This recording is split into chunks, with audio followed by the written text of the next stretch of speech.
de Lambón. Estamos en la carta a los Romanos, capítulo 8 de la carta a los Romanos. Estamos estudiando las hermosas palabras de San Pablo, las palabras de fe de San Pablo. Como le digo, todos los martes antes de comenzar la clase, se lo diré por los siglos de los siglos.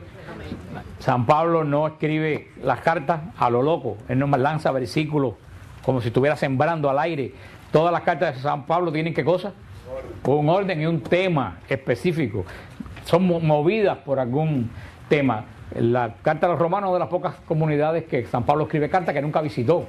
Cuando escribe la carta, visita la carta, visita la ciudad mucho después de escribir la carta. Escribe la carta motivado por la fama que tenía la iglesia de Roma ya, cuando él todavía no había visitado la ciudad, una iglesia formada por gentiles y por judíos, viniendo de la ley judía. Por eso San Pablo escribe esta hermosa carta reflexionando sobre la obra de la fe, sobre la obra de cómo los judíos vivían en la ley, cómo la ley no daba santidad, cómo Jesús hace la obra de la redención, de la propiciación, de nuestra santificación, después cómo esa obra de Jesús viene a nosotros a través de las aguas del bautismo, y después empieza a explicar a través de los últimos martes que hemos visto cómo la persona que entra a la vida trinitaria a través de las aguas del bautismo tiene que comenzar a vivir en el Espíritu.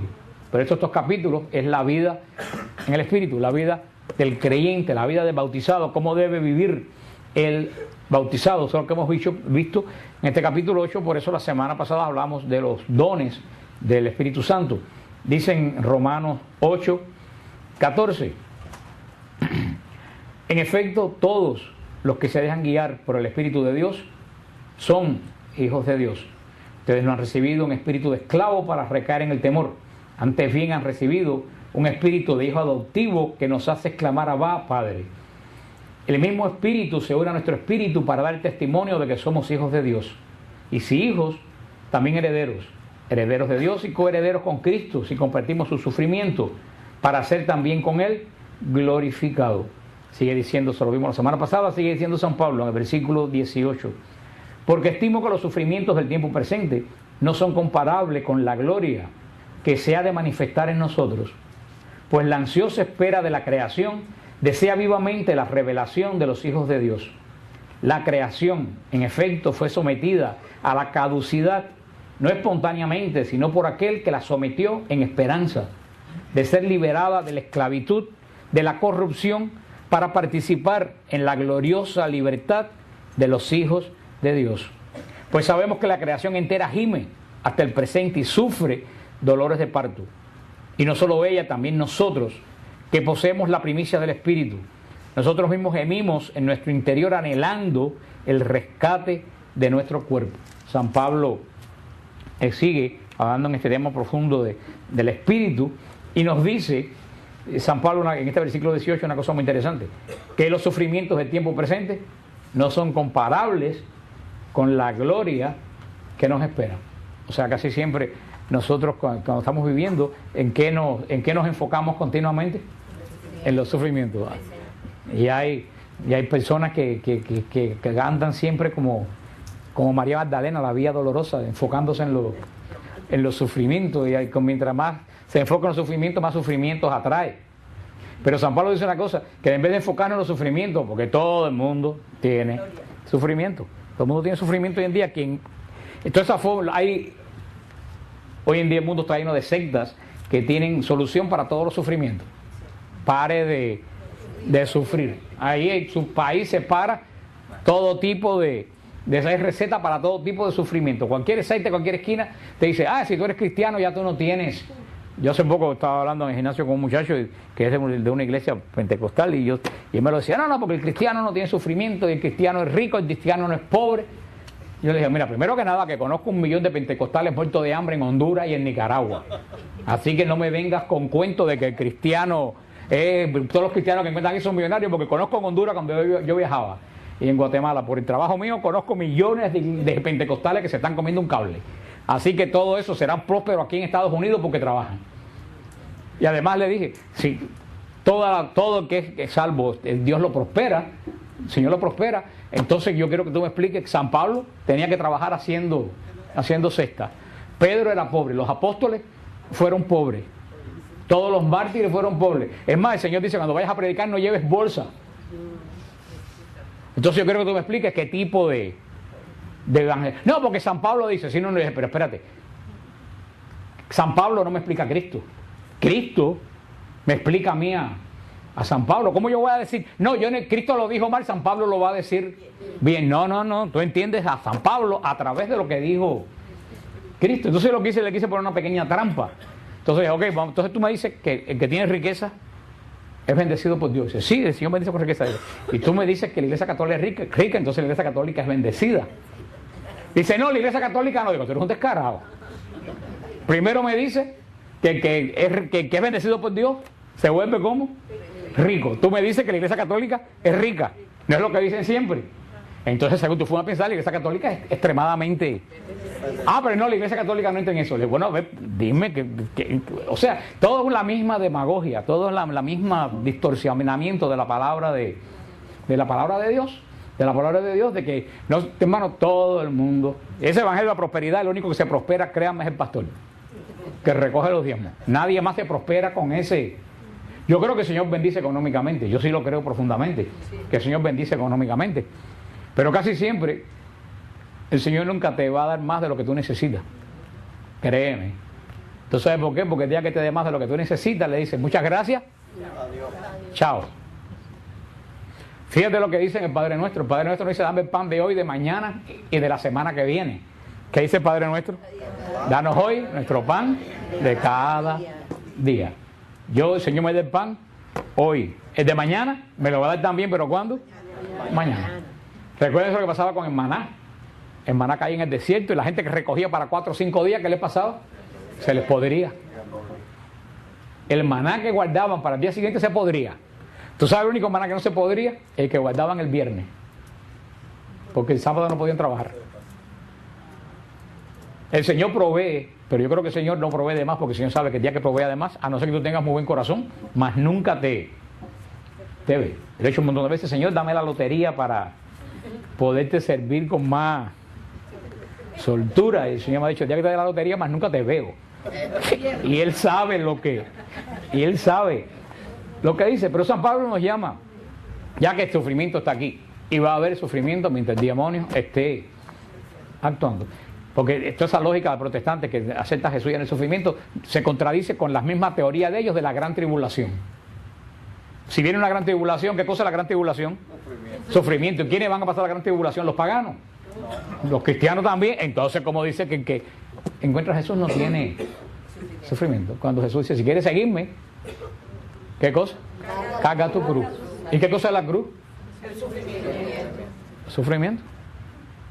Jesús lo que nos llama es a no quedarnos parados con la cruz a cuesta llorando. Porque el que se queda parado con un gran peso arriba, ¿sabe lo que le pasa? Se hunde, se aplasta. Jesús nos llama a coger la cruz y seguir caminando. San Pablo nos da un consejo también bien bueno. Dice, en vez de enfocarnos en los sufrimientos, vamos a enfocarnos en la gloria, y no solo futura. Dice, en la gloria que se ha de manifestar en nosotros. Y dice una cosa muy interesante, pues la ansiosa espera de la creación desea vivamente la revelación de los hijos de Dios. Va a decir un poco más adelante que la creación entera gime hasta el presente con dolores de parto. Aquí San Pablo pone la salvación, pone la redención más allá del planeta Tierra, más allá del hombre. San Pablo pone la redención en un contexto del cosmos, en un contexto cósmico.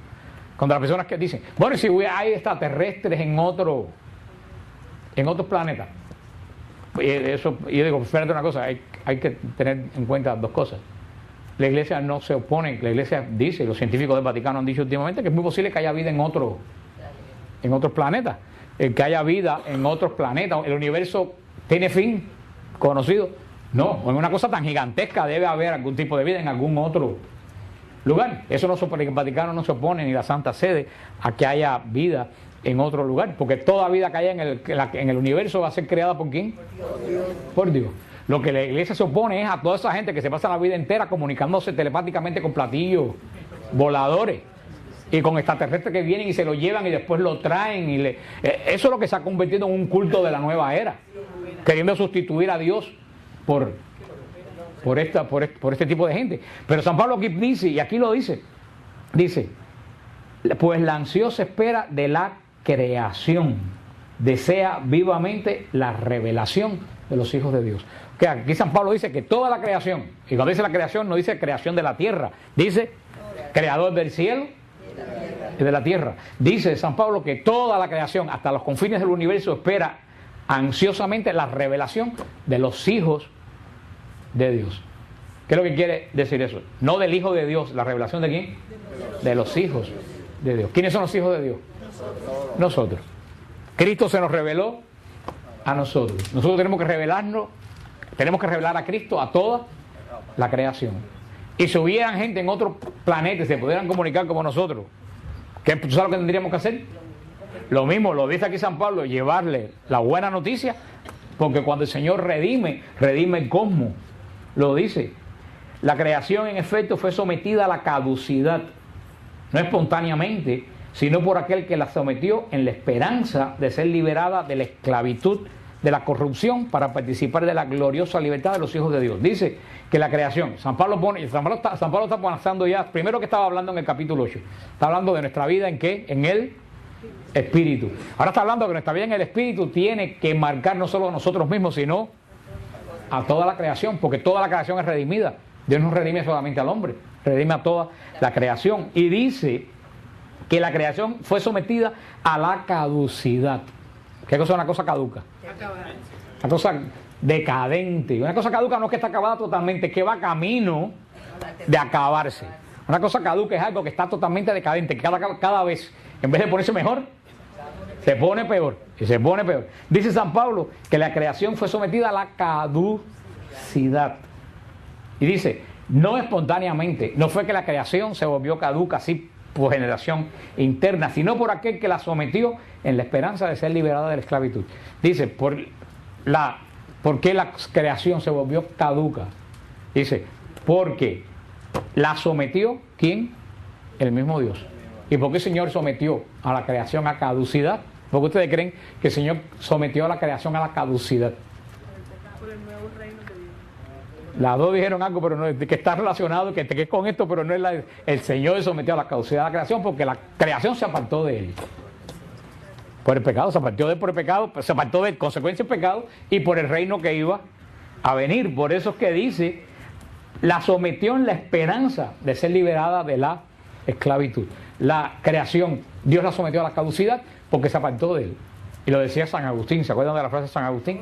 Al que se aparta de Dios, todo se aparta de Él. ¿Y tú quieres ver algo caduco? Alguien que se aparta de Dios. Tú puedes ver un palacio no voy a decir barrio Miami para que nadie se ofenda, en los barrios más ricos de Miami, y tú puedes ver de millones de dólares la casa, y lo que tú ves adentro es caducidad. Tú vas a muchas de esas fiestas, tú lo que ves son gente caduca y fiestas caducas. ¿Cuántas bodas caducas he visto yo cuando tocaba órgano? O sea, que eso es lo que dice, que no, la caducidad no está ligada a tener o no tener. Está lo que tú tienes adentro de ti. Y dice que sometió a la creación esa caducidad a la cual todavía la creación está sometida. Ustedes quieren ver algo más caduco que Hollywood. Hermano, Hollywood es la capital de la caducidad. Tú ves todas esas estrellas glamorosas, pero dentro todas te están caducas. Caducas, cada vez lucirán mejor por fuera, pero cada vez tienen menos en la cabeza y menos que decir. Mel Gibson llamó a la alfombra roja la alfombra de las mentiras. Porque dice, todo lo que pasa por ahí es mentira. El pelo de las mujeres no es de ella, aquello tampoco es de ella, la ropa no es de ella, las joyas no son de ella. Atrás viene el hombre con la caja para quitarle la joya en cuanto se termina. Los hombres tampoco, los trajes, los dientes, el color de los dientes tampoco nada es de nadie en Hollywood. Nada es de nadie en Hollywood. ¿Y qué es lo que produce? Películas caducas, vidas de gente caduca. Eso es lo que, y ese es el ejemplar hoy en día de lo que le presentan a la juventud como meta. Aquel que la sometió en la esperanza de ser liberada de la esclavitud de su corrupción, porque eso es lo que dice San Pablo aquí. La caducidad, ¿a qué lleva? A la corrupción. La caducidad lleva a la corrupción. Dice, la liberó de esa corrupción, de esa caducidad, para participar en la gloriosa libertad de los hijos de Dios. Y en ese versículo 22 dice lo que le decía, pues sabemos que la creación entera gime hasta el presente. Tú ves, con la redención de Cristo no paró la creación de gemir. La creación gime continuamente hasta el día de hoy con dolores de parto. Sigue diciendo San Pablo que sufre dolores, pero este dolor de parto no es un dolor de parto como un dolor de una persona que no tiene esperanza. La mujer que sufre con dolores de parto tiene esperanza porque va a dar alguna vida. Y tan es así que a poco tiempo se los olvida y vuelve a salir en estado otra vez. Porque más vale la vida que da que el dolor que pasa. No es un dolor que termine en angustia, es un dolor de esperanza. Porque sabe que lo que viene es mucho mejor que el dolor que está pasando. San Pablo dice, así gime la creación. Está pasando por un mal momento, pero ese mal momento que está pasando debe llevarla a una vida nueva. Y dice San Pablo, y no solo ella, también nosotros, que poseemos las primicias del Espíritu. Nosotros mismos gemimos en nuestro interior, anhelando el rescate de nuestro cuerpo, dice San Pablo. Todo, así como la creación gime a nivel cósmico, a nivel de sociedad, también nuestro espíritu dice, gime como dolores de parto, esperando ¿qué cosa? Una vida nueva. Cada vez que uno cae en pecado, cada vez que uno no puede superar una situación de la vida de uno, ese dolor que uno siente y sale, cada vez no salgo de esto, pero yo sé que el Señor me puede sacar. Gemimos en nuestro interior anhelando el rescate de nuestro cuerpo, esa ansia que tiene el hombre que Dios llama, que tiene ansia de santidad. Dice en el versículo 24, porque nuestra salvación en esperanza, porque nuestra salvación es en esperanza, y una esperanza que se ve, no es una esperanza que se ve, no es esperanza. Pues ¿cómo es posible esperar una cosa que se ve? Pero si esperamos lo que no vemos, aguardamos con paciencia. Fíjate lo que dice San Pablo. Porque nuestra salvación es en esperanza. Nosotros, que es lo que también contradice con la doctrina protestante. Tú eres salvo ya, olvídate del asunto. Dice San Pablo que nuestra salvación es como en esperanza. Y dice San Pablo, una esperanza que se ve no es esperanza. Porque la esperanza no se ve, la esperanza se espera. Tú tienes esperanza de que las cosas cambien porque ahora te estás comiendo un cable. Si tú estuvieras con mucho dinero, tú no tuvieras esperanza de que las cosas cambiaran porque ya tú lo tienes. Por eso dice San Pablo que una esperanza que se ve no es esperanza. Dice, pues ¿cómo es posible esperar una cosa que se ve? No, una cosa que se ve ya tú la tienes, no sabes qué cosa es. Pero si esperamos lo que no vemos, aguardamos con paciencia. Porque cuando tú estás pasando una situación difícil y no tienes esperanza, pierdes la paz y la paciencia. Por eso cuando tú estás pasando una situación difícil y esperas sabiendo que el Señor va a poner solución a esa situación, dice San Pablo, tú aguardas con paciencia que la obra del Señor se realice. Y me encanta ese versículo 24, porque nuestra salvación es ¿en qué? En esperanza. O sea, cuando vengan a decir, no, porque ya tú eres salvo, dice, mira lo que dice San Pablo, que nuestra salvación no es ya, es en esperanza. Porque mientras estemos viviendo todos los días, ¿qué cosa es la vida de nosotros? Dolores de ¿qué? De parto. Créeme que si no va a ser por una cosa, va a ser por otra. Y a donde quiera que tú miras hoy, ¿qué es lo que tú ves? Dolores de parto. Todo el mundo está pariendo. Ahora hay una gente que paren para muerte y hay una persona que paren para vida. Que es la gran diferencia entre. Pero dice el versículo 25, pero si esperamos lo que no vemos, aguardamos con paciencia. Eso es lo que tenemos que. Esa es la gran prueba de que una de las gran pruebas de que tú ya llegaste a vivir en el Espíritu, es cuando tú puedes guardar tu paciencia. Y el Señor te pone prueba para saber si tú sabes guardar tu paciencia. Es como cuando tú vas a pasar de grado, ¿qué es lo que te ponen al final del curso? Un examen. Si lo apruebas, y si no lo apruebas, como es gente ponchada. Mire, el sábado a mí el Señor me puso una prueba. Y ahora como son tan chismosos, si hablo de San Pablo nadie se da cuenta. Pero en cuanto yo digo algo, tú me dices así. estiran el cuello como un avestruz. Así, a ver qué cosa. Y pasé la prueba, hago el cuento porque pasé la prueba, si no pasó la prueba no se los hubiera. El sábado yo fui a la ópera, al teatro de la ópera, que está aquí en el downtown, que es gigantesco, no sé si ustedes han estado. Pues yo estaba salí de la ópera y fui a comer algo a la carreta. La verdad es que una cosa no tiene como en la otra. He haber ido a Cora Gable, a Key Biscayne, pero no de la ópera a la carreta, pero mira, yo espero, yo vivo en paciente esperanza. Pero yo no sé por qué, bueno, yo sí sé por qué, son los ángeles del Señor. Antes de entrar a la carreta se me ocurrió hacer así y no tenía la cartera. Yo nunca me toco la cartera. Ese día yo sentí, me bajé del carro, pero lo que hice fue hacer así. Yo dije, la cartera. Y yo sé que yo la llevé a la ópera porque yo pagué el parqueo. Yo pagué el parqueo, o sea, yo dije, perdí. Ya estaba a punto de darme el arrebato. Y dije, no, espérate. El Señor va a tomar control de esto. Y yo tengo en la cartera una estampa del Padre Pío. Le dije al Padre Pío, agárrala donde quiera que esté, que yo voy para allá. Y eran las 11 de la noche. Y yo dije, me voy para el teatro. Bueno, más seguro que estuviera hasta cerrado. Llegué, estaba el security, todo oscuro. Le dije al security lo que me había pasado. Y me dijo, ¿tú te acuerdas por dónde tú estabas? Imagínate aquella cosa inmensa. Y yo estaba ahí arriba en Gallinero en lo último, porque el ticket me cuesta $19. Y yo estaba en el 5º piso pegado al techo. Y me dice, pero es que no se puede prender la luz. Y yo dije, vamos para allá arriba. Yo voy a buscar por dónde. Y el hombre fue tan amable que subió conmigo. Hermano, llegué, metí la mano y encontré la cartera debajo debajo del mismo asiento, con el teatro oscuro. Y yo dije, esto fue porque yo supe guardar mi paciencia, porque estuve a punto de empezar. ¡Qué desgracia! Y ahora el Social Security, la licencia de conducir, las tarjetas, pero dije, no, frena. Esto tiene que tener. Y dice, ya yo sé que yo pasé esa prueba. Ahora el Señor nos va poniendo diferentes pruebas y depende si tú sabes guardar la paciencia o si te da un arrebato, prepárate para la próxima porque perdiste el curso. Tienes que empezar el curso de nuevo hasta que aprendas a pasar si esperamos lo que no vemos, aguardamos con paciencia. Sigue diciendo en el versículo 26. Y de igual manera, oye lo que dice el versículo 26. Y de igual manera, también el Espíritu viene en ayuda de nuestra flaqueza. Pues nosotros no sabemos pedir como conviene, mas el Espíritu mismo intercede por nosotros con gemidos inefables.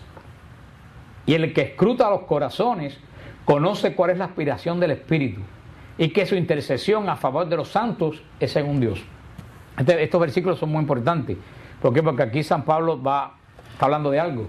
¿Tú sabes de qué habla San Pablo ahí? Del don de lengua. Habla San Pablo ahí.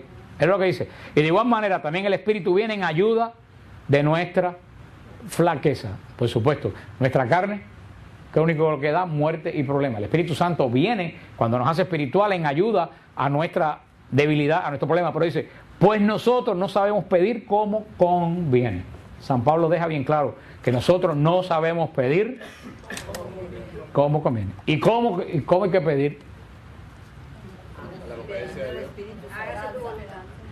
Ustedes están muy místicos, háganse tu voluntad, pero ya eso ya es un grado de santidad que ha alcanzado Marta María, que es sumo, pero uno debe, pero sí es cierto lo que dice, uno debe pedir que uno viva en la voluntad, pero muchas veces uno quiere que la voluntad de Dios se parezca mucho a la voluntad de nosotros. Ese es el gran problema. ¿Y qué es lo que dice San Pablo en este versículo? Dice, nosotros no sabemos pedir como conviene. Ya la gente que ha crecido en el Espíritu, ya más o menos el Espíritu le va diciendo, pero muchas veces uno se empeña en pedir cosas que no son malas, pero que no nos conviene. Punto. Hay cosas que son buenas, pero que no nos convienen. Cuando mismo éramos muchachos, habían cosas que no eran malas, que queríamos hacer, estos padres no nos dejaban hacerlas, no porque fueran malas, sino porque no nos convenía hacerlas. Y nosotros no entendíamos eso. Igual muchas veces nos pasa con Dios, pedimos cosas que no nos convienen y nos empeñamos en pedir cosas que no, y nos perdemos 3 años pidiendo una cosa que a la larga no se va a dar. Y darle gracias a Dios que no se dio. Porque hay gente que se mete en 10 años pidiendo algo, cuando el Señor por cansancio se lo da, después está 10 años pidiendo que se lo quite. O peor, ¿por qué Dios me dio si tú se lo estabas pidiendo? Pero fíjate, dice San Pablo, y esto tenemos que tener nosotros bien claro, no sabemos pedir, hasta cosas buenas no sabemos pedir como nos conviene. Puede ser, no sé, muchos ejemplos, cuando Sor Faustina fue a varios conventos pidiendo la entrada en esos conventos y en todas se lo negaban. Y a lo mejor ella pensaba, qué cosa mejor que ir a pedir la entrada a un convento. Pero a lo mejor si ella hubiera entrado a uno de esos conventos, jamás hubiera tenido la revelación de la divina misericordia. El Señor le cerró todas las puertas hasta que llegó al que Él quería ponerla a ella. Una cosa que ella pudiera pensar en su momento, ¿por qué si yo quiero consagrarme a Dios, todas las puertas se me... qué malo tiene? El Señor la estaba moviendo al lugar que Él quería, porque muchas veces no sabemos pedir como conviene. Más el Espíritu Santo intercede por nosotros con gemidos inefables. Que ese gemido, fíjate que no dice con palabras, no dice con palabras, con gemido, con algo que sale del corazón que tú no puedes expresar con palabras. Y entonces dice, el que está orando no es tu inteligencia, el que está orando es el Espíritu Santo. Ahora fíjate, si tú estás pidiendo algo que tú no, si tú estás pidiendo algo que a ti te conviene, pero que tú no sabes que te conviene, ¿tú sabes qué cosa es? ¿Sabes qué cosa es lo que estás pidiendo?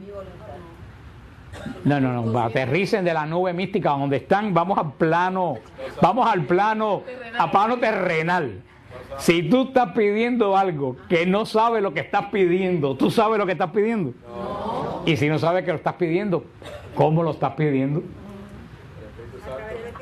Es el Espíritu Santo, pero el Espíritu Santo está gimiendo en ti lo que tú no sabes, lo que el Espíritu Santo está pidiendo en ti. Ese es el don de lengua. Tú estás orando en lengua, una cosa que tú no sabes lo que estás diciendo, pero es el Espíritu que está orando algo que tú no sabes lo que es, pero es lo que te conviene. Esa es la importancia de la oración en... Pídelo porque es un don que el Señor nunca niega.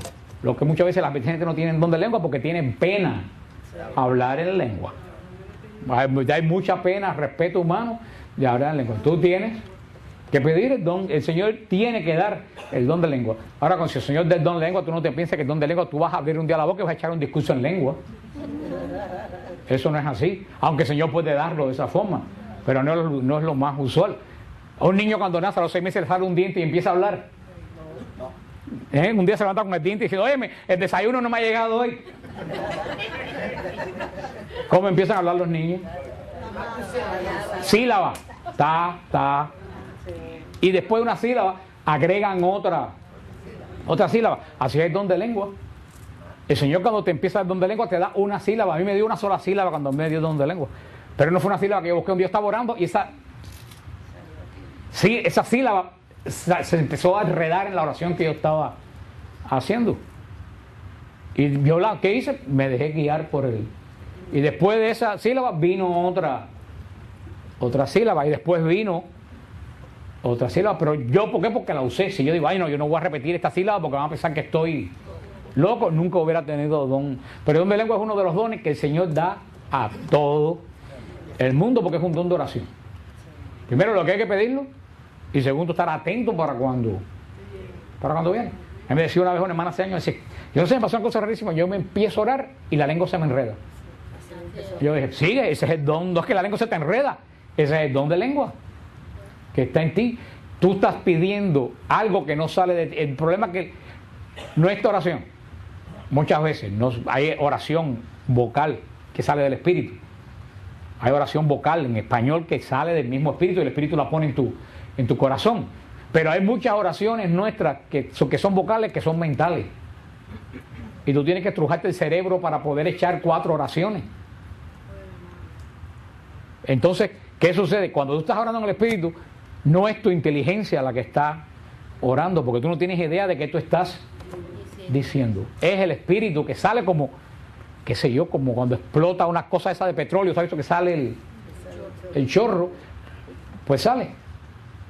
Es una experiencia que eso es lo que se refiere que se refiere a San Pablo, porque desde el momento que tú sabes lo que estás pidiendo, hay que tener cuidado, no vaya a ser que sea tu inteligencia quien está pidiendo, pero dice que el Espíritu intercede. Fíjate que es una cosa, el Espíritu que está en mí ora a Dios. Es una oración de Dios a Dios en ti. Porque el Espíritu le ora a ¿quién? Al Padre a través de Cristo. Es una obra trinitaria, pero a través de ti. Por eso es una oración muy poderosa. Y es una oración que pone frenético al diablo. Porque el diablo no tiene idea de qué tú estás pidiendo. Y como el diablo no sabe que tú estás pidiendo, no sabe que vas a recibir. No entiende, absolutamente no entiende. Si no lo entiendo yo, ¿cómo lo va a entender el diablo? Eso es algo que pone fuera, y por eso es que tanta gente combate la oración en lengua. Porque el demonio no la entiende y no le gusta. Y no le gusta. Él quiere estar en control y quiere saber que tú estás pidiendo, a ver de que fue un estorbo a lo que tú estás pidiendo. Entonces, Por eso, entonces se considera, eso sería una oración directa con Dios. ¿cuál? La oración. La oración de lengua es el Espíritu en ti clamando a Dios. Exacto, pero entonces cuando el Espíritu viene a ti, entonces es una oración directa con Dios. Es que el Espíritu no viene a ti, el Espíritu está en ti. Bueno, por supuesto, yo entiendo. A Dios, Padre, por supuesto, a través de Cristo. Es lo que dice San Pablo. Pues nosotros no sabemos pedir como conviene, mas el Espíritu mismo intercede por nosotros con gemidos inefables. Y el que escruta los corazones conoce cuál es la aspiración del Espíritu y que su intercesión a favor de los santos es según Dios. Fíjate que es una obra trinitaria. Dios que mira tu corazón hace que el Espíritu que está en ti pida lo que a ti te conviene. Y el mismo Señor la recibe y el mismo Señor te lo da. Es una obra de la Santísima Trinidad. Dice, se expresa, porque si San Pablo, porque San Pablo podría decir, pues el Espíritu mismo intercede con ustedes con palabras sabias o palabras profundas. No menciona la palabra, lenguaje, ni palabra. ¿Qué es lo que menciona? Gemido. Que si vienes a ver una oración en lengua, no es palabra. No son palabras. En realidad uno no sabe qué cosa es. ¿Qué cosa es? Por eso yo creo que, como decía la hermana, todo el mundo puede recibir el don de lengua, lo que tienes que pedirlo con insistencia. Lo que sí es un disparate es lo que yo he oído en algunos lugares. Ven que hay un curso para enseñarte a hablar lengua. Como si fuera Esperanto lo que te van a enseñar a hablar. No hay curso para enseñar a hablar, porque ¿qué cosa es don de lengua? ¿Un qué? Un don. Es un gemido, pero es un don. No hay curso. Hay un curso para recibir regalos. Vengan 3 meses antes de Navidad a coger un curso para que le traigan bastantes regalos en Navidad. Eso no existe, porque ¿de quién depende el regalo? ¿Del curso que tú vayas o de quiénes tendrían que pasar un curso para regalo de Navidad? El que va a dar el regalo, no el que lo recibe, ¿no? Entonces tú no puedes tener un curso. Yo le doy en algunas iglesias protestantes anunciando un curso para hablar lengua. Y hay gente que en oración ha obligado a gente a que hable en lengua. Tú no puedes obligar a nadie que hable en lengua. Eso es un don del Señor que el Señor lo da. Ahora vuelvo a decir, el respeto humano es una de las barreras para que no se dé el don de lengua. Ay, si lo digo, la gente que está alrededor mío va a pensar que estoy loco, que estoy loca, o que estoy inventando, o que estoy...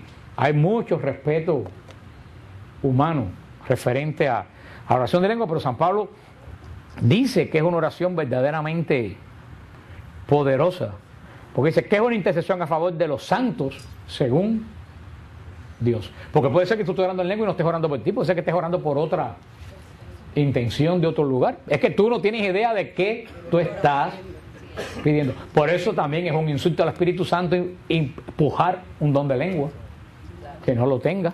Eso es un insulto más grave al Espíritu Santo, fingir una lengua que tú no tienes. Además tú te das cuenta cuando el don de lengua es de Dios y cuando el don de lengua lo está inventando una persona diciendo disparate. Eso uno enseguida lo sabe. Uno enseguida sabe. Pero por eso si tú quieres tener el don de lengua, uno debe pedir el don. Y si tú lo pides, el Señor te lo tiene que... Yo nunca he visto que una persona pide el don de lengua que el Señor no lo dé. Y para mí es uno de los regalos, porque no es un carisma, es un don para ti de orar. Es un carisma, pero es el único carisma que no se usa para los demás, sino se usa para tu propia edificación. Hermano, es súper poderoso orar en lengua, tú solo, estando en el carro, estando en tu casa, tú solo, porque no tienes que poner a funcionar la caldera. Nada pasa por aquí, todo te sale de adentro. Y sigue diciendo el apóstol Pablo en el versículo 28. Por lo demás sabemos que en todas las cosas interviene Dios para bien de los que lo aman. Estos son los versículos más famosos de San Pablo. Todo obra para bien del que ama a Dios. Eso es Romanos 8, 28. Este es uno de los primeros versículos de mi vida que yo me logré aprender de memoria. Romanos 8, 28. Que aunque está escrito diferente aquí, pero una forma que yo me aprendí es: todo obra, ¿para qué? Para bien del que ama a Dios. ¿Cuántas veces yo me tengo que repetir el día eso mismo? Todo obra para bien del que ama a Dios. Y cuando tú dices todo, ¿qué cosa es? Todo, no es la mitad o aquello, absolutamente. A mí nunca se me olvida hace años, cuando estábamos en la parroquia de San Gil, teníamos el grupo a principio. Esta muchacha vino y me dijo: me voy a Colombia porque mi hermana, que tiene 28 años, acaba de morir en un accidente. Una muchacha de 20 y pico de años había muerto en un accidente. Y yo lo único que le dije fue: hermana, yo no sé de qué forma personalmente te puedo decir que todo obra para bien de los que aman a Dios. Como la muerte de una hermana tuya puede obrar para bien, yo no lo sé, pero todo obra para bien del que ama al Señor. Se fue y vino a varios meses. Me trajo una foto que la tengo en mi casa todavía. Me dijo: Frank, ¿qué razón tenía lo que tú dijiste, de que todo obra para bien? Porque mi padre era borracho y abusivo. Mi familia estaba desintegrada. Esta muerte de mi hermana hizo que mi padre dejara de tomar, que mi padre se convirtiera, que mi familia se rece el rosario todos los días. Así que esta muerte de mi hermana inexplicable sirvió para y me trajo una foto que la tengo en mi casa. Y un día, si yo sé que iba a decir esto, la traigo hoy. Me dijo: mira lo que pasó en mi casa un día que estamos rezando rosario. Está la casa de ellos y arriba de la casa hay una nube, a la caída del sol, de esas nubes rojas que se ponen, pero es una paloma gigantesca con las alas abiertas así arriba de la casa. La nube en forma de paloma. Dice ella: mi familia se sanó a través de la muerte de esta hermana mía. Yo no sé cómo, pero eso que tú me dijiste, que todo, hasta lo peor, obra para bien del que ama. Pero fíjate, esto es una promesa de Dios. Esto es una de las grandes promesas de Dios. Que vamos a repetir a todo el mundo porque hay que aprenderse. Todo obra para bien del que ama a Dios. Vamos a decirlo otra vez porque no te sirve. Todo obra para bien del que ama. Pero toda promesa de Dios tiene una condición. Esta promesa de Dios no es para un sinvergüenza. Todo obra ¿para quién? No para cualquiera. Para el que ama a Dios. Si tú amas a Dios, si tú eres un sinvergüenza que no te acuerdas de Dios en el año entero y algo te pasa, eso no obra para bien tuyo. Obra a lo mejor para perdición tuya.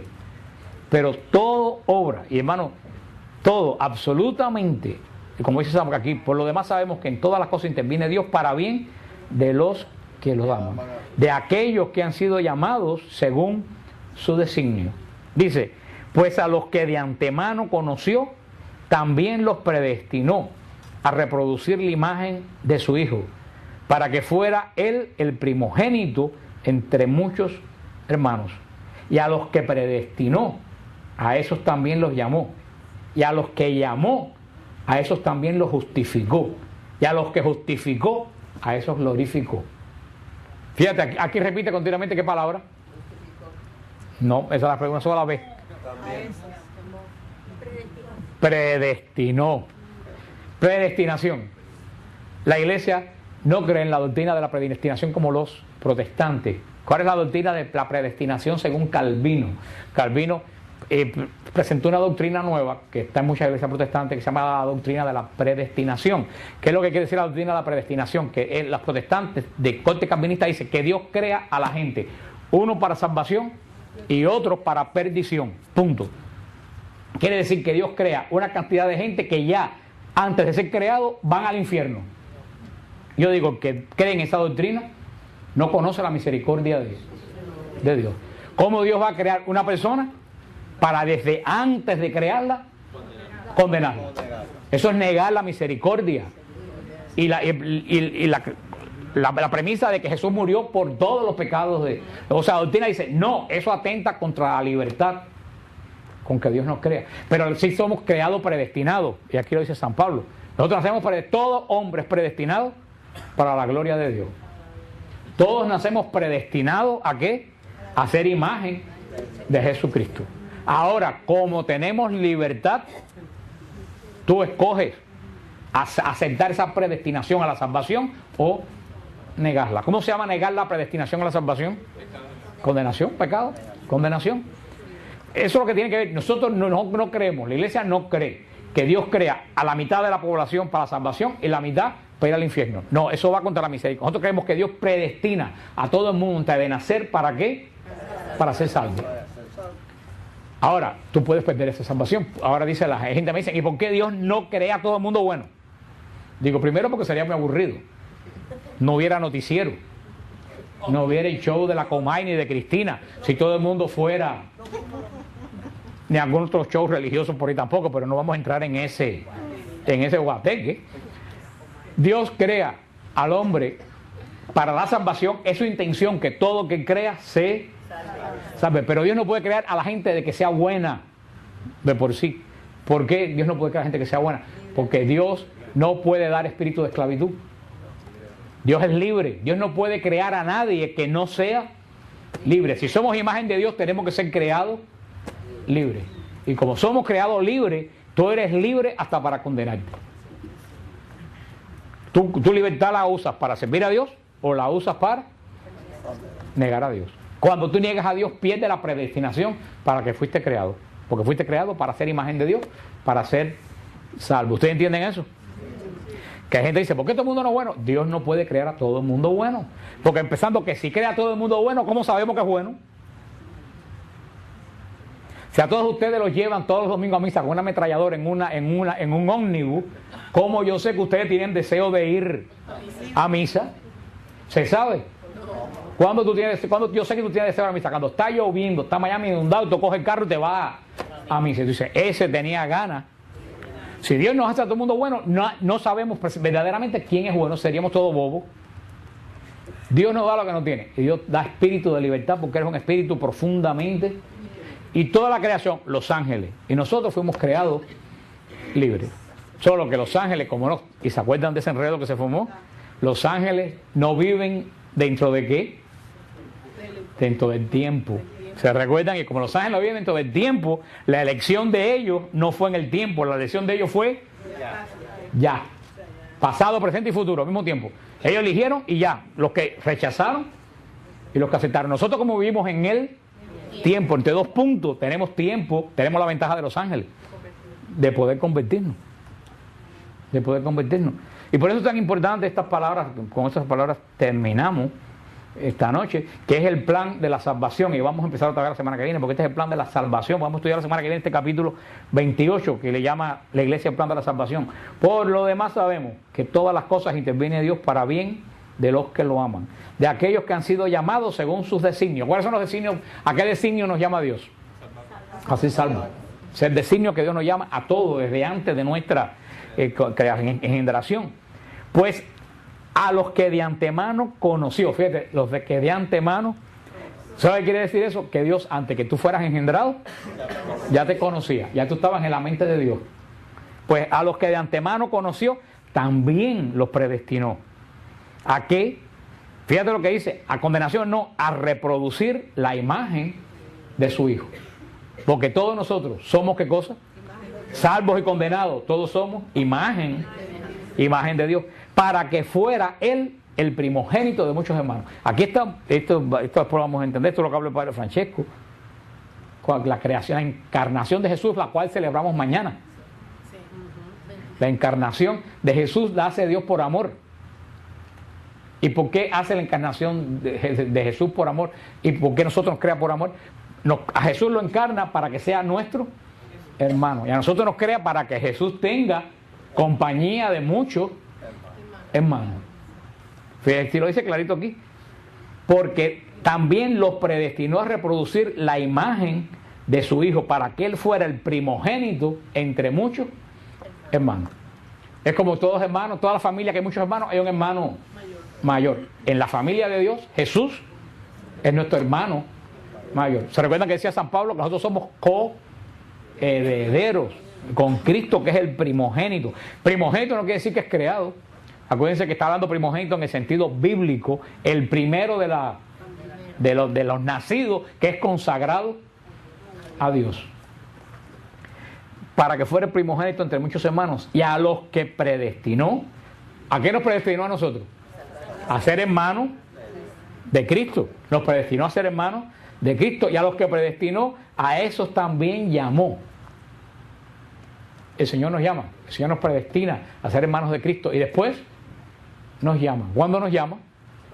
En el bautismo.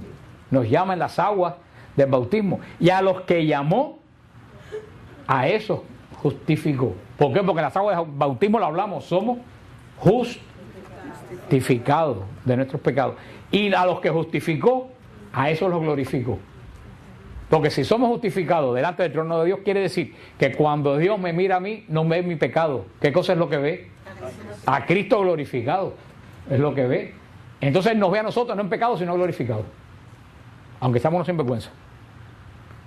Ahora, cuando tú estás en pecado y permaneces en pecado, no es que Cristo se quite delante de ti, es que tú te quitas de atrás de Cristo.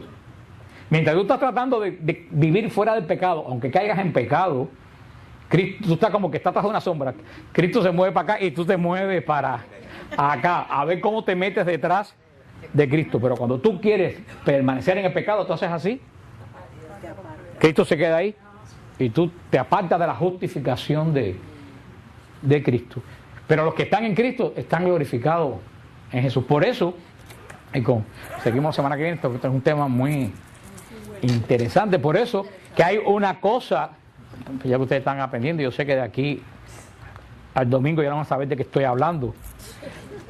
Hay una cosa que se llama los dones preternaturales. Preternaturales. Preternaturales. ¿Cuáles son los que se perdieron por el pecado de Adán? ¿Cuáles son los dones preternaturales? Con los cuales el Señor nos llamó. No estábamos planeados para la muerte. No, el hombre no estaba planeado para morir. El hombre no estaba planeado para el pecado. El hombre, al no tener pecado, al no estar sujeto, tenía dones de intuición, muchos dones que el Señor tenía, como nosotros teníamos como los ángeles. Y los perdimos, porque el problema es que muchos de los ángeles guardan esos dones, porque muchos de ellos desde el primer momento aceptaron. Pero nosotros en masa, en nuestros padres Adán y Eva, o sea, en los hombres no hubo que la mitad se quedó, la mitad se fue. Nosotros nos fuimos en masa y perdimos esos dones que los ángeles que se quedaron los tienen. Eran los dones preternaturales antes de que nosotros pasáramos a vivir del espíritu, en la gracia, a la naturaleza. Esos dones se perdieron. Alguno de esos dones regresa a nosotros por medio del bautismo a través de la gracia, como es la vida eterna. La vida eterna la perdimos. El hombre entró a la muerte en la creación. Por el bautismo volvemos a adquirir la vida eterna. Otros dones te los da el Espíritu Santo después del bautismo, pero ya no te lo da infuso, ya tú no lo tienes. ¿Se recuerdan lo que le dije? Lo que en Dios es por naturaleza, en nosotros por gracia. Tú tienes ahora la intuición esa divina, no por ti, como la tenía el hombre antes del pecado. Tú la tienes porque tienes el don de sabiduría. Pero ese hombre la tenía natural. El don, a ver quién se le ocurre, uno de los dones que perdió Adán, así, y está clarísimo en el Génesis. ¿Qué don perdió Adán? De los que hablamos la semana pasada. ¿Qué don perdió Adán? Como en un relámpago. Hay uno en especial que ojalá que ahora lo pronuncian todo, claro que lo van a decir. El diácono lo resumió todo, perdió la gracia y lo perdió todo. Claro que está bien, pero hay un don específico. Y como no lo van a decir,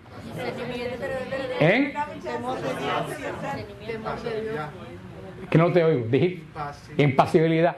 También lo perdió. Ustedes saben qué don perdió Adán y se ve así, es el único don que se ve clarísimo, el don de piedad. O Adán de buena primera sintió que Dios no era su padre. ¿Te acuerdas que Dios caminaba todos los días con el padre y el hijo? En cuanto pecó, que Dios vino como siempre, ¿qué hizo Adán? Se escondió. El primer don que se perdió, vaya, entre todos los dones que están dichos se perdieron, pero es más claro que miente Génesis que Adán perdió así, fue el don de piedad.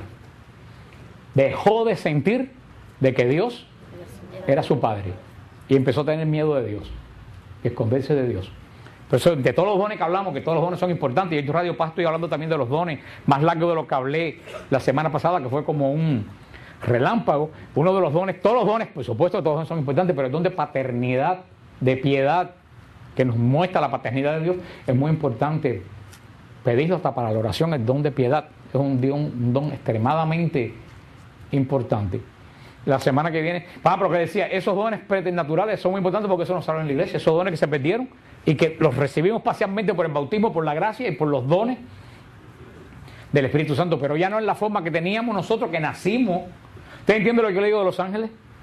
Que parte de los ángeles mantuvieron esos dones y parte lo perdieron. Nosotros desafortunadamente, porque por ejemplo, si una cosa hipotética, si Eva hubiera desobedecido y Adán dijéramos, bueno, las mujeres perdieron los dones, pero los hombres los tenemos, pero es que no, ahí los perdimos en masa, tanto uno como otro. Por eso que somos tan diferentes en cuanto a la creación. Pero yo creo que cuando la creación nos diferenciábamos de que una creación era espiritual y una era física, pero en cuanto a dones no nos diferenciábamos tanto unos a otros, porque tanto los ángeles como los hombres estaban en gracia. Ahora el gran misterio, que eso nunca nadie sabrá hasta que lleguemos al cielo, no sé si lo sabremos en el cielo, es qué pasó en el corazón del que empezó toda esta maraña. No, ¿qué? Eso empezó mucho antes de Adán. ¿En el corazón de quién? Del ángel. No, que no era diablo. En el ángel de Lucifer, que era un ángel de primera magnitud, como San Miguel Arcángel, o más grande que San Miguel Arcángel. Es el gran misterio. ¿Qué pasó en el alma de ese ser? Que podemos decir lo que fuera el poder, pero lo que sucedió fue tan sucio y fue tan horrible que nosotros nunca nos podremos imaginar, porque todos los demás hemos sido influenciados por él, pero a él nadie lo influenció. Eso fue una decisión, para que ustedes vean cómo una decisión personal puede afectar a muchísima gente. Una decisión que diga, no, eso es una cosa mía, a mí no me importa. Tú no sabes, una decisión tuya personal. Mira esa decisión personal de ese ser, como marcó toda la creación. Que, para mí quien ha definido mejor, porque supo muy bien quién era él y cómo vivir con él, fue Pablo VI, que tanto sufrió por culpa del demonio. Cuando Pablo VI dio esas palabras en el discurso Padre Nuestro, líbranos del mal, en el 75, cuando dijo, este ser perdió toda la gracia y mantuvo toda su condición angélica. Dice, misterio de iniquidad, le dice, porque siguió con todas las características propias de un ángel, pero dice, no quedó en él ni un átomo de nada cerca a la bondad quedó en él. Perdió absolutamente todo lo bueno que puede haber en él. Dice, misterio de iniquidad. Es un misterio tan profundo del mal que es mejor ni pensar en eso ni arrimarse, porque eso es un abismo de mal. Es como un hueco negro sobre el universo que todo lo atrae y lo chupa. Por eso lo mejor es mantenerse lo más alejado posible de ese ser. Pero la epístola a los Romanos es una epístola muy... porque ahora te estás comiendo un cable. Si tú estuvieras con mucho dinero, tú no tuvieras esperanza de que las cosas cambiaran, porque ya tú lo tienes. Por eso dice San Pablo, que una esperanza que se ve no es esperanza. Dice, pues ¿cómo es posible esperar una cosa que se ve? No, una cosa que se ve ya tú la tienes, no sabes qué cosa es. Pero si esperamos lo que no vemos, aguardamos con paciencia. Porque cuando tú estás pasando una situación difícil y no tienes esperanza, pierdes la paz y la paciencia. Por eso cuando tú estás pasando una situación difícil y esperas sabiendo que el Señor va a poner solución a esa situación, dice San Pablo, tú aguardas con paciencia que la obra del Señor se realice. Y me encanta ese versículo 24, porque nuestra salvación es ¿en qué? En esperanza. O sea, cuando vengan a decir, no, porque ya tú eres salvo, dice, mira lo que dice San Pablo, que nuestra salvación no es ya, es en esperanza, porque mientras estemos viviendo todos los días, ¿qué cosa es la vida de nosotros? Dolores de ¿qué? De parto. Créeme que si no va a ser por una cosa, va a ser por otra. Y a donde quiera que tú miras hoy, ¿qué es lo que tú ves? Dolores de parto. Todo el mundo está pariendo.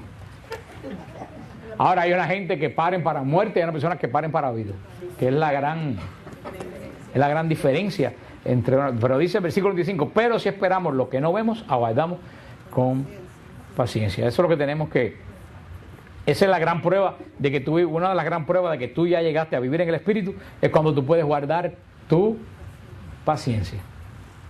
Y el Señor te pone prueba para saber si tú sabes guardar tu paciencia. Es como cuando tú vas a pasar de grado, que es lo que te ponen al final del curso. un examen. Si lo aprueba, y si no lo aprueba, como es gente ponchada. Mire, el sábado a mí el Señor me puso una prueba. Y ahora como son tan chismosos, si hablo de San Pablo nadie se da cuenta. Pero en cuanto yo digo algo, tú me haces así. Estiran el cuello como un avestruz. Así, a ver qué cosa. Y pasé la prueba. Hago el cuento porque pasé la prueba. Si no pasó la prueba no se los hubiera. El sábado yo fui a la ópera. Al teatro de la ópera, que está aquí en el downtown, que es gigantesco. No sé si ustedes han estado. Pues yo estaba salí de la ópera y fui a comer algo a la carreta. La verdad que una cosa no tiene como en la otra. He haber ido a Cora Gable, a Key Biscayne, pero no de la ópera a la carreta. Pero yo espero, yo vivo en paciente esperanza. Pero yo no sé por qué. Bueno, yo sí sé por qué, son los ángeles del Señor. Antes de entrar a la carreta se me ocurrió hacer así y no tenía la cartera. Yo nunca me toco la cartera. Ese día yo sentí, me bajé del carro, pero quise hacer así. Yo dije, la cartera. Y yo sé que yo la llevé a la ópera porque yo pagué el parqueo. Yo pagué el parqueo, o sea, yo dije, perdí. Ya estaba a punto de darme el arrebato. Y dije, no, espérate. El Señor va a tomar control de esto. Y yo tengo en la cartera una estampa del Padre Pío. Le dije al Padre Pío, agárrala donde quiera que esté, que yo voy para allá. Y eran las 11 de la noche. Y yo dije, me voy para el teatro. Bueno, más seguro que estuviera cerrado. Llegué, estaba el security, todo oscuro. Le dije al security lo que me había pasado. Y él me dijo, ¿tú te acuerdas por dónde tú estabas? Imagínate aquella cosa inmensa. Y yo estaba allá arriba en Gallinero en lo último, porque el ticket me cuesta $19. Y yo dije, yo estaba en el 5º piso pegado al techo. Y me dice, pero es que no se puede prender la luz. Y dije, vamos para allá arriba. Yo voy a buscar por dónde. Y el hombre fue tan amable que subió conmigo. Hermano, llegué, metí la mano y encontré la cartera debajo debajo del mismo asiento, con el teatro oscuro. Y dije, esto fue porque yo supe guardar mi paciencia, porque estuve a punto de empezar. ¡Qué desgracia! Y ahora el Social Security, la licencia de conducir, las tarjetas, pero dije, no, frena. Esto tiene que tener. Y dice, ya yo sé que yo pasé esa prueba.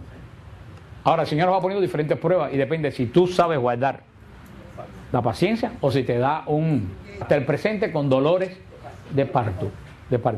Aquí San Pablo pone la salvación, pone la redención más allá del planeta Tierra, más allá del hombre. San Pablo pone la redención en un contexto del cosmos, en un contexto cósmico. Contra las personas que dicen, bueno, si hay extraterrestres en otros planetas. Y yo digo, fíjate una cosa, hay que tener en cuenta dos cosas. La Iglesia no se opone, la Iglesia dice, los científicos del Vaticano han dicho últimamente que es muy posible que haya vida en otros planetas, que haya vida en otros planetas. El universo tiene fin conocido. No, en una cosa tan gigantesca debe haber algún tipo de vida en algún otro lugar. Eso no, el Vaticano no se opone, ni la Santa Sede, a que haya vida en otro lugar, porque toda vida que haya en el universo va a ser creada ¿por quién? Por Dios. Lo que la Iglesia se opone es a toda esa gente que se pasa la vida entera comunicándose telepáticamente con platillos voladores y con extraterrestres que vienen y se lo llevan y después lo traen eso es lo que se ha convertido en un culto de la nueva era, queriendo sustituir a Dios por este tipo de gente. Pero San Pablo aquí dice, y aquí lo dice, pues la ansiosa espera de la creación desea vivamente la revelación de los hijos de Dios. Que aquí San Pablo dice que toda la creación, y cuando dice la creación no dice creación de la tierra, dice creador del cielo y de la tierra. Dice San Pablo que toda la creación, hasta los confines del universo, espera ansiosamente la revelación de los hijos de Dios. ¿Qué es lo que quiere decir eso? No del Hijo de Dios, la revelación de quién? De los hijos de Dios. ¿Quiénes son los hijos de Dios?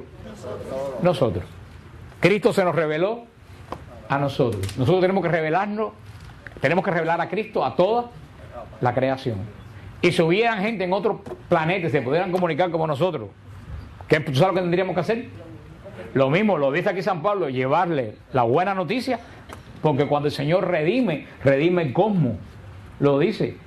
La creación en efecto fue sometida a la caducidad, no espontáneamente, sino por aquel que la sometió en la esperanza de ser liberada de la esclavitud de la corrupción para participar de la gloriosa libertad de los hijos de Dios. Dice que la creación, San Pablo está pasando ya, primero que estaba hablando en el capítulo 8, está hablando de nuestra vida en ¿qué? En el Espíritu. Ahora está hablando que nuestra vida en el Espíritu tiene que marcar no solo a nosotros mismos, sino a toda la creación, porque toda la creación es redimida. Dios no redime solamente al hombre, redime a toda la creación. Y dice que la creación fue sometida a la caducidad. ¿Qué cosa es una cosa caduca? Una cosa decadente. Una cosa caduca no es que está acabada totalmente, es que va camino de acabarse. Una cosa caduca es algo que está totalmente decadente, que cada vez, en vez de ponerse mejor, se pone peor, y se pone peor. Dice San Pablo que la creación fue sometida a la caducidad. Y dice, no espontáneamente, no fue que la creación se volvió caduca así por generación interna, sino por aquel que la sometió en la esperanza de ser liberada de la esclavitud. Dice, ¿por qué la creación se volvió caduca? Dice, porque la sometió, ¿quién? El mismo Dios. ¿Y por qué el Señor sometió a la creación a caducidad? ¿Por qué ustedes creen que el Señor sometió a la creación a la caducidad? Por el nuevo reino de Dios. Las dos dijeron algo, pero no es que está relacionado, que es con esto, pero no es el Señor sometió a la caducidad a la creación, porque la creación se apartó de Él. Por el pecado, se apartó de Él por el pecado, se apartó de consecuencia del pecado y por el reino que iba a venir. Por eso es que dice, la sometió en la esperanza de ser liberada de la esclavitud. La creación, Dios la sometió a la caducidad porque se apartó de Él. Y lo decía San Agustín, ¿se acuerdan de la frase de San Agustín? Al que se aparta de Dios, todo se aparta de Él. ¿Y tú quieres ver algo caduco? Alguien que se aparta de Dios. Tú puedes ver un palacio en, no voy a decir barrio Miami para que nadie se ofenda, en los barrios más ricos de Miami, y tú puedes ver de millones de dólares la casa, que lo que tú ves adentro es caducidad. Tú vas a muchas de esas fiestas, tú lo que ves son gente caduca y fiestas caducas. ¿Cuántas bodas caducas he visto yo cuando tocaba órgano? O sea, que eso es lo que dice, que no, la caducidad no está ligada a tener o no tener. Está lo que tú tienes adentro de ti. Y dice que sometió a la creación esa caducidad a la cual todavía la creación está sometida. Ustedes quieren ver algo más caduco que Hollywood. Hermano, Hollywood es la capital de la caducidad. Tú ves todas esas estrellas glamorosas, pero dentro todas te están caducas. Caducas, cada vez lucirán mejor por fuera, pero cada vez tienen menos en la cabeza y menos que decir. Mel Gibson llamó a la alfombra roja la alfombra de las mentiras. Porque dice, todo lo que pasa por ahí es mentira. El pelo de las mujeres no es de ellas, aquello tampoco es de ellas, la ropa no es de ella, las joyas no son de ella. Atrás viene el hombre con la caja para quitarle la joya en cuanto se termina. Los hombres tampoco los trajes, los dientes, el color de los dientes tampoco nada es de nadie en Hollywood. Nada es de nadie en Hollywood. ¿Y qué es lo que produce? Películas caducas, vidas de gente caduca. Eso es lo que, y ese es el ejemplar hoy en día de lo que le presentan a la juventud como momento. Aquel que la sometió en la esperanza de ser liberada de la esclavitud de su corrupción, porque eso es lo que dice San Pablo aquí. La caducidad, ¿a qué lleva? A la corrupción. La caducidad lleva a la corrupción. Dice, la liberó de esa corrupción, de esa caducidad, para participar en la gloriosa libertad de los hijos de Dios. Y en ese versículo 22 dice lo que decía, pues sabemos que la creación entera gime hasta el presente. Tú ves, con la redención de Cristo no paró la creación de gemir. La creación gime continuamente hasta el día de hoy con dolores de parto. Sigue diciendo San Pablo que sufre dolores, pero este dolor de parto no es un dolor de parto como un dolor de una persona que no tiene esperanza. La mujer que sufre con dolores de parto tiene esperanza porque va a dar a luz una vida. Y tan es así que a poco tiempo se los olvida y vuelve a salir en estado otra vez.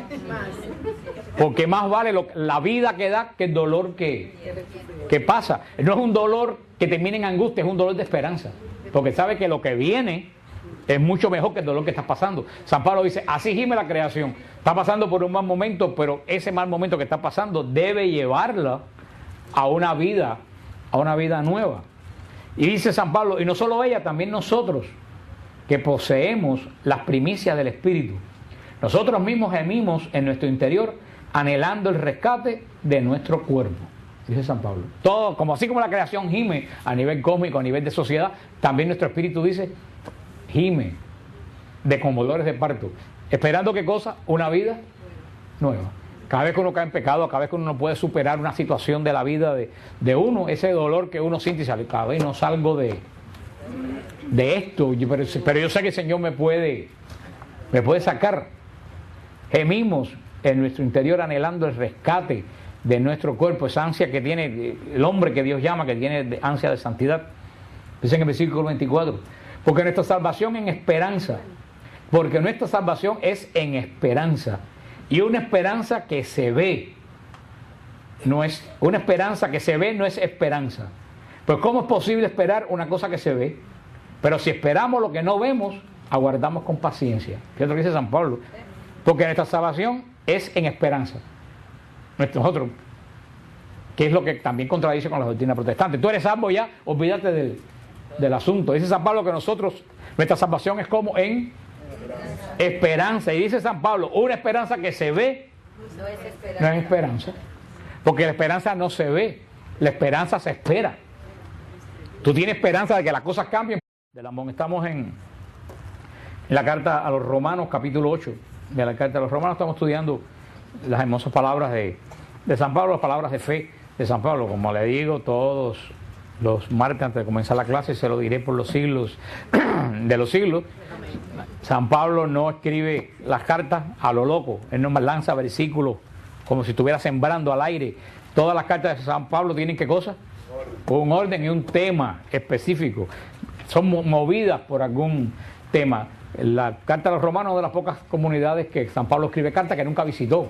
Cuando escribe la carta, visita la carta, visita la ciudad mucho después de escribir la carta. Escribe la carta motivado por la fama que tenía la iglesia de Roma ya, cuando él todavía no había visitado la ciudad, una iglesia formada por gentiles y por judíos, viniendo de la ley judía. Por eso San Pablo escribe esta hermosa carta reflexionando sobre la obra de la fe, sobre la obra de cómo los judíos vivían en la ley, cómo la ley no daba santidad, cómo Jesús hace la obra de la redención, de la propiciación, de nuestra santificación, después cómo esa obra de Jesús viene a nosotros a través de las aguas del bautismo, y después empieza a explicar a través de los últimos martes que hemos visto cómo la persona que entra a la vida trinitaria a través de las aguas del bautismo tiene que comenzar a vivir en el Espíritu.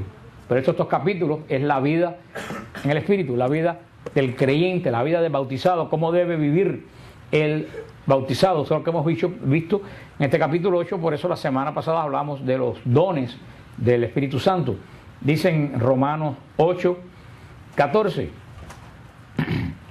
en efecto, todos los que se dejan guiar por el Espíritu de Dios son hijos de Dios. Ustedes no han recibido un espíritu de esclavo para recaer en el temor. Antes bien han recibido un espíritu de hijo adoptivo que nos hace exclamar Abba, Padre. El mismo espíritu se une a nuestro espíritu para dar testimonio de que somos hijos de Dios. Y si hijos, también herederos. Herederos de Dios y coherederos con Cristo, si compartimos su sufrimiento, para ser también con Él glorificado. Sigue diciendo, se lo vimos la semana pasada, sigue diciendo San Pablo en el versículo 18. Porque estimo que los sufrimientos del tiempo presente no son comparables con la gloria que se ha de manifestar en nosotros, pues la ansiosa espera de la creación desea vivamente la revelación de los hijos de Dios. La creación, en efecto, fue sometida a la caducidad, no espontáneamente, sino por aquel que la sometió en esperanza de ser liberada de la esclavitud, de la corrupción, para participar en la gloriosa libertad de los hijos de Dios. Pues sabemos que la creación entera gime hasta el presente y sufre dolores de parto. Y no solo ella, también nosotros, que poseemos la primicia del Espíritu. Nosotros mismos gemimos en nuestro interior anhelando el rescate de nuestro cuerpo. San Pablo sigue hablando en este tema profundo del Espíritu y nos dice, San Pablo en este versículo 18, una cosa muy interesante, que los sufrimientos del tiempo presente no son comparables con la gloria que nos espera. O sea, casi siempre nosotros cuando estamos viviendo, ¿en qué nos enfocamos continuamente? En los sufrimientos. Y hay personas que andan siempre como María Magdalena, la vía dolorosa, enfocándose en los sufrimientos, y mientras más se enfoca en los sufrimientos, más sufrimientos atrae. Pero San Pablo dice una cosa, que en vez de enfocarnos en los sufrimientos, porque todo el mundo tiene sufrimiento, todo el mundo tiene sufrimiento hoy en día. Entonces hoy en día el mundo está lleno de sectas que tienen solución para todos los sufrimientos. Pare de sufrir. Ahí en su país se para todo tipo de esa receta para todo tipo de sufrimiento. Cualquier secta, cualquier esquina te dice, si tú eres cristiano ya tú no tienes. Yo hace poco estaba hablando en el gimnasio con un muchacho que es de una iglesia pentecostal y él me lo decía, no, porque el cristiano no tiene sufrimiento, y el cristiano es rico, el cristiano no es pobre. Yo le dije, mira, primero que nada, que conozco 1 millón de pentecostales muertos de hambre en Honduras y en Nicaragua. Así que no me vengas con cuentos de que el cristiano, todos los cristianos que encuentran aquí son millonarios, porque conozco en Honduras cuando yo viajaba. Y en Guatemala, por el trabajo mío, conozco millones de pentecostales que se están comiendo un cable. Así que todo eso será próspero aquí en Estados Unidos porque trabajan. Y además le dije, si todo el que es salvo, Dios lo prospera, el Señor lo prospera, entonces yo quiero que tú me expliques que San Pablo tenía que trabajar haciendo cesta. Pedro era pobre, los apóstoles fueron pobres, todos los mártires fueron pobres. Es más, el Señor dice, cuando vayas a predicar no lleves bolsa. Entonces yo quiero que tú me expliques qué tipo de evangelio. No, porque San Pablo dice, si no, pero espérate, San Pablo no me explica a Cristo. Cristo me explica a mí a San Pablo. ¿Cómo yo voy a decir? No, Cristo lo dijo mal, San Pablo lo va a decir bien. No, tú entiendes a San Pablo a través de lo que dijo Cristo. Entonces le quise poner una pequeña trampa. Entonces, entonces tú me dices que el que tiene riqueza es bendecido por Dios. Dice, sí, el Señor bendice por riqueza. Y tú me dices que la iglesia católica es rica, entonces la iglesia católica es bendecida. Dice, no, la iglesia católica no. Digo, tú eres un descarado. Primero me dice que es bendecido por Dios, se vuelve ¿cómo? Rico. Tú me dices que la iglesia católica es rica. No es lo que dicen siempre. Entonces, según tú fumas a pensar, la iglesia católica es extremadamente... pero no, la iglesia católica no entra en eso. Le digo, bueno, dime o sea, todo es la misma demagogia, todo es la misma distorsionamiento de la palabra de la palabra de Dios. De la palabra de Dios, de que, no, hermano, todo el mundo... Ese evangelio de la prosperidad, el único que se prospera, créanme, es el pastor, que recoge los diezmos. Nadie más se prospera con ese... Yo creo que el Señor bendice económicamente, yo sí lo creo profundamente, que el Señor bendice económicamente. Pero casi siempre, el Señor nunca te va a dar más de lo que tú necesitas. Créeme. ¿Tú sabes por qué? Porque el día que te dé más de lo que tú necesitas, le dices, muchas gracias, chao.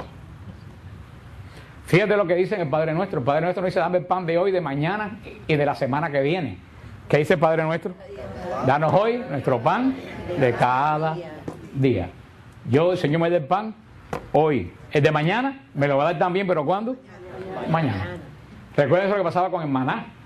El maná caía en el desierto y la gente que recogía para 4 o 5 días, ¿qué les pasaba? Se les podría.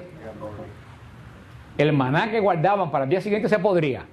¿Tú sabes el único maná que no se podría? El que guardaban el viernes. Porque el sábado no podían trabajar. El Señor provee, pero yo creo que el Señor no provee de más, porque el Señor sabe que el día que provee de más, a no ser que tú tengas muy buen corazón, más nunca te ve. Lo he hecho un montón de veces, Señor, dame la lotería para poderte servir con más soltura. Y el Señor me ha dicho, el día que te dé la lotería, más nunca te veo. Y Él sabe lo que dice. Pero San Pablo nos llama, ya que el sufrimiento está aquí, y va a haber sufrimiento mientras el demonio esté actuando. Porque toda esa lógica de protestantes que acepta a Jesús en el sufrimiento se contradice con la misma teoría de ellos de la gran tribulación. Si viene una gran tribulación, ¿qué cosa es la gran tribulación? Sufrimiento. ¿Y quiénes van a pasar la gran tribulación? Los paganos. Los cristianos también. Entonces, como dice que encuentra a Jesús, no tiene sufrimiento. Cuando Jesús dice, si quieres seguirme, ¿qué cosa? Carga tu cruz. ¿Y qué cosa es la cruz? Sufrimiento. Jesús lo que nos llama es a no quedarnos parados con la cruz a cuesta llorando. Porque el que se queda parado con un gran peso arriba, ¿sabe lo que le pasa? Se hunde, se aplasta. Jesús nos llama a coger la cruz y seguir caminando. San Pablo nos da un consejo también bien bueno. Dice, en vez de enfocarnos en los sufrimientos, vamos a enfocarnos en la gloria, y no solo futura, dice, en la gloria que se ha de manifestar en nosotros. Y dice una cosa muy interesante, pues la ansiosa espera de la creación desea vivamente la revelación de los hijos de Dios. Va a decir un poco más adelante que la creación entera gime